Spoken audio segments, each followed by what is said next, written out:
قلنا اوصت بانها هيبقى هناك زياده ما بين نص ساعه او ساعه طبقا للحضور في حاله وجود ناس، يعني في حد من المهندسين يكونوا موجودين في الدائره الانتخابيه في التوقيت ده.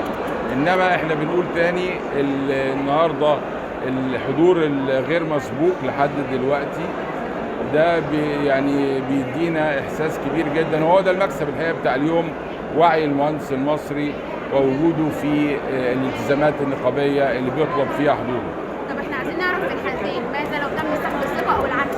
لا انا ما فيش تعليق على حاجه، هو النهارده في 1960 واحد طلبوا سحب الثقه من السيد النقيب، واحنا يعني نظمنا هذا الكلام طبقا للقانون، انما لا يعنينا النتيجه تطلع ايه، لا تعنينا سواء كان كده او كده. احنا النهارده كمجلس نقابه لو تم سحب الثقه او لو لم يتم، يعني ايه السيناريوهات المطلوبه؟ في قانون يا فندم بيتطبق، يعني هو القانون هو اللي بيتطبق في الحالتين، وفي جميع الظروف النقابه مستمره في اداء دورها.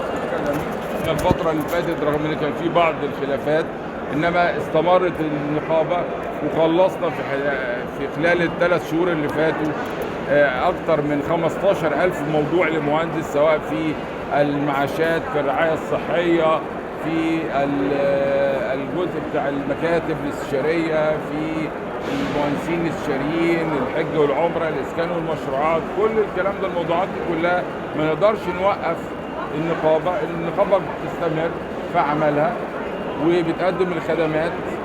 انما ان شاء الله الفتره الجايه انا يعني ارجو انها تكون افضل كتير جدا جدا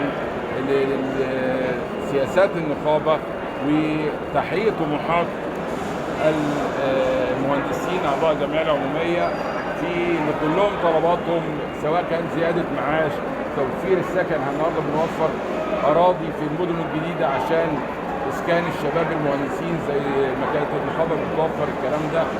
عندنا مشروع الرعايه الصحيه اللي عملنا فيه مساهمه النقابه بقت 80% من التكلفه بعد ما كانت 50% فقط. كل ده احنا لازم نحس بالعبء والاعباء الماليه اللي على المهندسين، وبنحاول نوفر الدعم ليهم من خلال رفع نسبه